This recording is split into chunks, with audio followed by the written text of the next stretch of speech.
Reachable क्यों है? नवीन जिंदल की अलमारी कब खुलेगी? कहां है नवीन जिंदल? हमारे सूत्रों के मुताबिक नवीन जिंदल लंदन में है। वो अपने परिवार के साथ छुट्टियां मना रहे हैं। 2 दिन से सीबीआई नवीन जिंदल से संपर्क करने की कोशिश लगातार कर रही है, लेकिन उसे सफलता नहीं मिली है। नवीन जिंदल की ही तरह उनका फोन भी नॉट रीचेबल है। आखिरकार सीबीआई ने आज नवीन जिंदल के घर वालों को यह कह ही दिया कि वो नवीन जिंदल से वापस आकर जांच में सहयोग करने को कहें और अपने घर की सभी अलमारियां और लॉकर जो सीबीआई ने सील कर दिए हैं उनको खुलवाएं। कोयला घोटाले को लेकर अब तक 12 एफआईआर दर्ज हुई हैं। सीबीआई सूत्रों की माने तो पहली बार रिश्वत दिए जाने के सबसे पुख्ता सबूत मिले हैं। सीबीआई ने सारे कागजात पहले ही अपने कब्जे में ले लिए हैं। नवीन जिंदल और दसारी नारायण राव के बीच लेन देन संबंधी जो भी कागजात हैं, सीबीआई उनकी जांच लगातार कर रही है। सीबीआई की प्राथमिक जांच में इस तरह की बात भी सामने आ चुकी है कि नवीन जिंदल और दसारी नारायण राव के बीच कई बार मुलाकातें भी हुई थी। सीबीआई ये जानना चाहती है कि इन मुलाकातों का मकसद क्या था, दोनों कितनी बार मिले और नवीन जिंदल ने कोल ब्लॉक आवंटन के दौरान ही दसारी नारायण राव की कंपनी में निवेश क्यों किया। ये बड़ा सवाल है जिसका जवाब देना होगा। और इस पर ताजा बात करने के लिए हमारे साथ एक बड़ा पैनल जुड़ रहा है। हमारे साथ हरियाणा जनहित कांग्रेस के प्रेसिडेंट कुलदीप बिश्नोई है। हमारे साथ भारतीय जनता पार्टी की प्रवक्ता मीनाक्षी लेखी इस चर्चा में जुड़ रही है। मोहम्मद सलीम हमारे साथ जुड़ रहे हैं, सीपीआई के नेता। हमारे साथ दिनेश शर्मा हैं, हमारे संवाददाता। नीरज ठाकुर है जो सीबीआई को कवर करते हैं, हमारे संवाददाता। और साथ ही प्रसाद भोसेकर हमारे साथ हैदराबाद से जुड़े हैं। तमाम लोगों से हम बात करेंगे इस बड़े पैनल के अंदर, लेकिन शुरुआत नीरज ठाकुर आपसे इस दौर की करना चाहेंगे। आखिरकार नॉट रीचेबल है नवीन जिंदल, सीबीआई के सूत्र क्या कह रहे हैं? और जी देखिए, जब परिवार से उस दिन जब रेड हुई तो सीबीआई ने पूछा तो उन्होंने कहा कि वो बाहर हैं और उनसे कांटेक्ट नंबर और दूसरी चीजें सीबीआई ने मांगी और पता चला कि वो लंदन में है। जो बाकी लोगों ने जो घर में उस वक्त मौजूद थे लोग, उनका स्टाफ जो घर में मौजूद था, उन्होंने बताया कि लंदन में है। उसके बाद कल से सीबीआई लगातार उनसे संपर्क करने की कोशिश कर रही थी, लेकिन संपर्क नहीं हो पाया। जितनी कोशिशें की गई सब बेकार चली गई, क्योंकि जो घर में लोग मौजूद थे, जो स्टाफ था, उनका कहना था कि सारी लॉकर्स और अलमारी की चाबियां जो हैं वो नवीन जिंदल के पास है, उन्हीं का एक्सेस उसमें है। ऐसा उनमें क्या रखा गया है जो सिर्फ नवीन जिंदल ही उसको खोल सकते हैं? ये काफी बड़ा सवाल है, वो सीबीआई भी जानना चाहती है। इसीलिए आज जब उनको नोटिस देने की बात आई तो फिर सीधे परिवार को कहा गया, समन करने की बात आई कि आप उनको कहिए कि वो जहां भी हैं तुरंत पहुंचे, उनसे संपर्क करिए और उनसे कहें कि तुरंत पहुंचे और जांच जो अधूरी रह गई है, जो रेड अधूरी रह गई थी, उनको पूरा ताकि सीबीआई कर सके। जी, कुल मिलाकर 2 दिन से सीबीआई संपर्क साधने की कोशिश कर रही है, लेकिन बातचीत नहीं हो पा रही। सीबीआई का अगला कदम क्या हो सकता है? क्या सीबीआई इंतजार करेगी नवीन जिंदल का भारत लौटने का, या फिर कोई और बड़ा कदम सीबीआई उठा सकती है? देखिए, पहले तो सीबीआई जरूर ये इंश्योर करना चाहेगी अगले 1-2 दिन तक कि नवीन जिंदल से उनका संपर्क हो जाए। अगर वो परिवार भी उनसे बात नहीं करता या बाकी लोग भी संपर्क हो जाए, एक बार पता चले कि वो आना चाह रहे हैं कि नहीं आना चाह रहे हैं, उसके बाद वो अगला कदम उठा सकती है सीबीआई। वो कानूनी कई कदम हैं जो सीबीआई उस हालत में उठा सकती है। जी, सीबीआई ने जिंदल के घर दफ्तर की अलमारियां भी सील करी हैं, लेकिन वो कब खुलेंगी? वो तभी खुल सकती हैं जब जिंदल साहब लंदन से छुट्टियां बिताकर वापस लौटेंगे, या फिर जब सीबीआई संपर्क साधने की कोशिश कर रही है। जैसे ही संपर्क होगा और जिंदल साहब को जानकारी मिलेगी और वापस आएंगे तब खुलेंगी। इधर कोयला घोटाले में एफआईआर हो चुकी है, उधर नवीन जिंदल नॉट रीचेबल हो गए हैं। इधर सीबीआई नवीन जिंदल से पूछताछ करना चाहती है, दूसरी तरफ उनके खिलाफ लोगों का गुस्सा बढ़ता जा रहा है। नवीन जिंदल गृह मंत्रालय की संसदीय समिति में है। एफआईआर के बाद अब उनके इस्तीफे की मांग जोर पकड़ चुकी है। ये तस्वीरें जो आप देख रहे हैं ये हरियाणा के हिसार की हैं, जहां नवीन जिंदल के इस्तीफे की मांग पर भारतीय जनता पार्टी और हरियाणा जनहित कांग्रेस के कार्यकर्ताओं को बदले में लाठियां मिली। यानी ये तमाम लोगों को मार पड़ी जब इन्होंने जिंदल साहब का इस्तीफा मांगा। जिंदल के खिलाफ विरोध प्रदर्शन कर रहे कार्यकर्ताओं पर पुलिस ने लाठियां भी बरसाई। अब हम आपको 3 तस्वीरें दिखा रहे हैं। एक तरफ नवीन जिंदल है जिनका कुछ अता पता नहीं है, नॉट रीचेबल है जिंदल साहब। दूसरी तरफ उनका विरोध बढ़ता जा रहा है। और इसकी अगली तस्वीर में कुरुक्षेत्र की तस्वीर है, जो नवीन जिंदल का संसदीय क्षेत्र है। कुरुक्षेत्र में जिंदल के विरोध में लोग सड़कों पर निकल आए और जिंदल के खिलाफ विरोध प्रदर्शन किया। वहीं हरियाणा में बीजेपी और हरियाणा जनहित कांग्रेस के कार्यकर्ताओं को जिंदल के विरोध में लाठियां तक खानी पड़ी। लोगों की मांग है कि नवीन जिंदल गृह मंत्रालय की संसदीय समिति से इस्तीफा दे दे। सीधा कुलदीप बिश्नोई के पास जा सकते हैं। कुलदीप बिश्नोई, आपसे हम जानना चाहेंगे, नवीन जिंदल साहब तो नॉट रीचेबल है, लेकिन आज आपके कार्यकर्ताओं को लाठी खानी पड़ी। बहुत ही दुर्भाग्यपूर्ण बात है जो आज जो सरकार ने जो काम हिसार के अंदर किया, जलियांवाला बाग का इतिहास एक दोहराने का काम हरियाणा की सरकार और केंद्र सरकार ने मिलकर किया। लेकिन अभी आपने कहा कि नवीन जिंदल बच्चों के साथ छुट्टियां मनाने गए हैं। मुझे लगता है कि उन्हें पहले से इस बात का आभास था कि उनके ऊपर कार्रवाई की जाएगी, सीबीआई की रेड होगी, इसलिए वो पहले ही भाग गए हिंदुस्तान छोड़कर।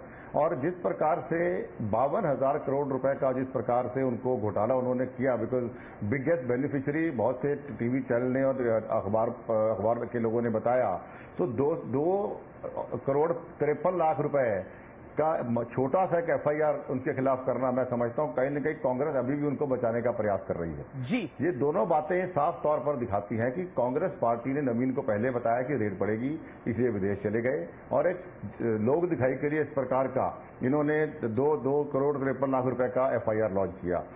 जी, पुलिस को और सरकार को चाहिए कि तुरंत उनको यहां पर हिंदुस्तान के अंदर लेके आए, उन्हें गिरफ्तार करे, क्योंकि बहुत पैसे वाले व्यक्ति हैं, गवाहों को खरीद फरोख्त की जा सकती है, कुछ भी किया जा सकता है। उनके खिलाफ कार्रवाई के लिए गिरफ्तार तुरंत हो और बर्खास्त भी तुरंत हो।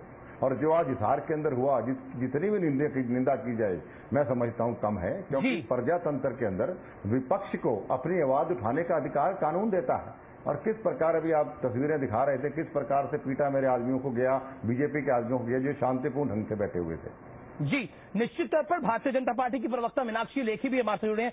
मीनाक्षी लेखी, निश्चित तौर पर भारतीय जनता पार्टी के कार्यकर्ताओं को भी पीटा गया हिसार के अंदर, लेकिन सवाल बहुत गहरे हैं, क्योंकि भारतीय जनता पार्टी ने कई दिनों तक संसद नहीं चलने दी और प्रधानमंत्री का भी इस्तीफा मांगा कोयला मामले के ऊपर। लेकिन पहली बार सीबीआई के सूत्र कहते हैं कि कहीं ना कहीं जो 12 एफआईआर हुई हैं, उनमें से पहली बार सबूत सामने आ रहा है, रिश्वत देने का पुख्ता सबूत मिल रहा है। आपको क्या लगता है कि इसके बाद कहीं ना कहीं नैतिकता की हम बात करते हैं, नैतिकता के आधार पर तो श्रीनिवासन साहब ने भी अपना काम छोड़ दिया, नैतिकता के आधार पे हम कह सकते हैं कि भारतीय जनता पार्टी के दबाव में, विपक्ष के दबाव में पवन कुमार बंसल और अश्विनी कुमार ने भी इस्तीफा दे दिया, लेकिन जिंदल साहब अभी भी सदस्य हैं।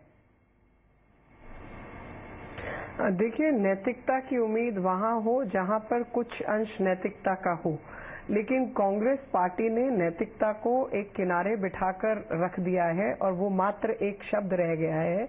क्योंकि अगर आप नैतिकता का विषय उठाएं कोयला घोटाले में, तो कहीं ना कहीं अनैतिकता दिखाई दे रही है। वो दिखाई दे रही है कि एमओएस जो है तरियो नारायण साहब, उनकी और नवीन जिंदल पर आकर मामला खत्म करने की कोशिश है।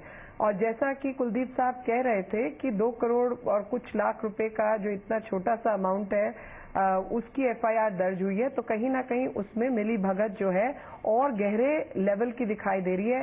ये इन्वेस्टिगेशन कायदे से 7 रेस कोर्स और 10 जनपद जब तक नहीं जाती, तब तक ये तहकीकात पूरी नहीं होगी, क्योंकि 154 कोल माइंस जो हैं उनको दिया गया था और उसमें एक भी कागज, कोई स्क्रीनिंग कमेटी, कोई विचार विमर्श, कोई चीज मौजूद नहीं है कि आपने किसी को दिया तो क्यों दिया, किसी को रिजेक्ट किया तो क्यों दिया। जो कैप्टिव मीनाक्षी लेखी, क्या आपको लगता है कि क्योंकि कल भारतीय जनता पार्टी ने बोला it is too late and too little, और जो बात कुलदीप बिश्नोई कह रहे थे मैं उसको पकड़ता हूं, क्या आपको लगता है कि नवीन जिंदल को पहले जानकारी मिल गई थी इसलिए वो लंदन चले गए? क्या ये भी एक सवाल हो सकता है? देखिए वो सब अभी जो, अगर मैं कहूंगी कि हाँ ऐसा हो सकता है, क्योंकि जिस तरीके से रणनीति कांग्रेस की रही है उसके आधार पर इस तरीके की बात कही जा सकती है, लेकिन वो अभी अटकल ही मानी जाएगी क्योंकि उसका कोई हमारे पास सबूत नहीं है। लेकिन इसमें जो बड़ा पक्ष है वो पक्ष ये है कि जिस व्यक्ति के हाथों, मतलब ये जो MOS हैं, इन्होंने तो बहुत कम फाइलें साइन की हैं। जो असली कर्ता धर्ता थे तो कोल मिनिस्ट्री जो है उस समय प्रधानमंत्री के हाथ में थी। तो जब तक आप 7 रेसकोर्स और 10 जनपद को नहीं तलाशेंगे तब तक इस मामले की पूरी तरीके से तहकीकात मैं मानूंगी नहीं। और मुझे लगता है कि जो गहरा खेल है वो खेल वहां खेला जा रहा है। Mohammed Salim, big debate tonight. क्या आपको लगता है दसारी नारायण राव और नवीन जिंदल के बीच में जो कनेक्शन निकला है वो बड़ा कनेक्शन निकल रहा है? और क्या आपको लगता है कि इस कनेक्शन के तहत नवीन जिंदल को इस्तीफा देना चाहिए? आपकी पार्टी क्या कहती है इस पे? आप देखिए, कोल ब्लॉक अलॉटमेंट के जो पूरा बड़ा घोटाला है, शुरू से तो कांग्रेस उसको मान ही नहीं रही थी। बाद में दबाव मिला संसद के अंदर, संसद के बाहर, पत्रकार और टेलीविजन चैनल आपके जैसे, और उसके बाद सुप्रीम कोर्ट के फटकार लगने के बाद जांच कुछ सही ढंग से होना शुरू हुआ। अभी ये नैतिकता की जो बात हो रही थी, तो आप देखो कांग्रेस के अंदर ही एक सांसद और एक मंत्री दसारी नारायण राव रिश्वत ले रहे हैं और सांसद अपने कंपनी के फायदे के लिए कोल ब्लॉक को हासिल करने के लिए एक और बात लगाया जा रहा था। कारोबारी है और एक कोल मिनिस्टर है। जी, तो मैं ये कह रहा हूं कि किस तरह से रुपए के तबादले हुए हाथ से और उसके बाद कोल ब्लॉक को अपने नजदीकी लोग या रिश्वतखोरी में दिया गया। कांग्रेस शुरू से कह रही थी कि इसमें कोई रिश्वतखोरी नहीं हुई, नोशनल है या कीमत का घटाने के लिए किया गया है कोयले का, लेकिन दरअसल अपने नजदीकी लोगों को और अपने फायदे के लिए दसारी नारायण राव के कंपनी में इन्वेस्ट किए। रिश्वतखोरी बहुत सोफिस्टिकेटेड होता है आजकल, ये नए कंपनी बना करके वो दूसरे कंपनी में डालकर इसका पैसा उसके गया, लेकिन देश का जो राष्ट्रीय संपदा है उसका लूट हुआ। और हम समझते हैं कि इसका मामला ये एक मिसाल है, छोटा सा, लेकिन मामला और बहुत गहरा है। और ये एक नवीन जिंदल का मामला, एक दसारी नारायण राव का मामला नहीं है। बेशक ये लोग भी एक खिलाड़ी हैं, लेकिन ये पूरे रंगमंच में और भी जो लोग हैं वो सबको पकड़ना चाहिए और सबके विरोध में कार्रवाई होना चाहिए। देश की जनता को मालूम होना चाहिए कौन कितने गहराई में खड़े हैं। आइए आपको बताते हैं कि दसारी नारायण राव और नवीन जिंदल के बीच में क्या कनेक्शन है। इसकी पड़ताल अंग्रेजी अखबार इकोनॉमिक टाइम्स ने कुछ महीने पहले की थी। पैसे वाले इस कनेक्शन की डिटेल आपको समझाते हैं इस रिपोर्ट में, आइए देखिए। पूर्व कोयला राज्य मंत्री दसारी राव और नवीन जिंदल के बीच कारोबारी रिश्ते थे। इकोनॉमिक टाइम्स के खुलासे के मुताबिक ड्यूज प्रॉपर्टीज ने एक अनजान कंपनी एनडी एक्जिम को 2008 में 2.5 करोड़ रुपए का अनसिक्योर्ड लोन दिया था। मतलब इस लोन के लिए कोई सिक्योरिटी नहीं ली गई थी। एनडी एक्जिम को लोन देते समय ड्यूज प्रॉपर्टीज के 4 में से 3 डायरेक्टर जेएसपीएल की किसी न किसी कंपनी में डायरेक्टर थे। एनडी एक्जिम ने सौभाग्य मीडिया के शेयर बाजार भाव से 4 शेयर प्रेफरेंशियल अलॉटमेंट के जरिए खरीदे। सौभाग्य मीडिया में दसारी राव की कंपनी की 59% हिस्सेदारी थी।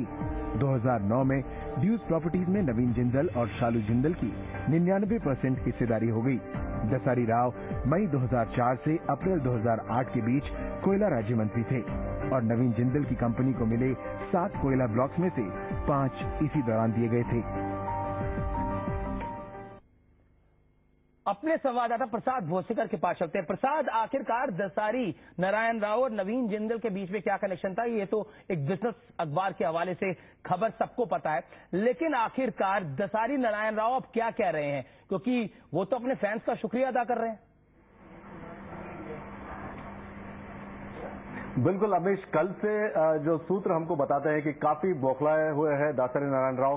कल जब सीबीआई की टीम ने उनके घर पर रेड की थी तो उनसे कई घंटों तक जो है उनसे पूछताछ हुई, कई डॉक्यूमेंट्स जो है उनको दिखाए गए और उनके ऊपर एक्सप्लेनेशन मांगा गया। और आज उनका 4 लाइन का एक्सप्लेनेशन आता है प्रेस नोट के जरिए। उनका यही कहना है कि हालांकि तेलुगु में जो प्रेस नोट था उसमें कहा गया है कि मैं अभी भी शेर हूं, बब्बर शेर हूं, मैंने कोई गलती नहीं की, मेरे खिलाफ एक सुनियोजित साजिश है और सच्चाई जल्द सामने आएगी।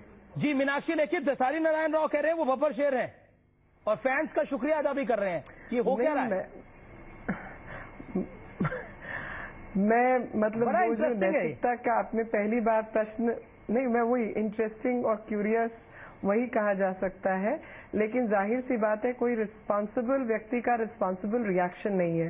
कहीं ना कहीं जैसे कि मेरा ख्याल मोहम्मद सलीम साहब कह रहे थे कि ये सब है, इन सब ने रंगमंच पे काम किया, तो मैं कहूंगी ये रंगमंच की कठपुतलियां हैं। लेकिन कठपुतलियां कैसे कर सकते हैं? खिलाड़ी हैं वो तो और बैठे हैं। कोल घोटाले के या फिर कोल ब्लॉक आपको। आवंटन के सबसे बड़ी बेनिफिशियरी अगर कोई है तो माननीय जिंदल साहब हैं।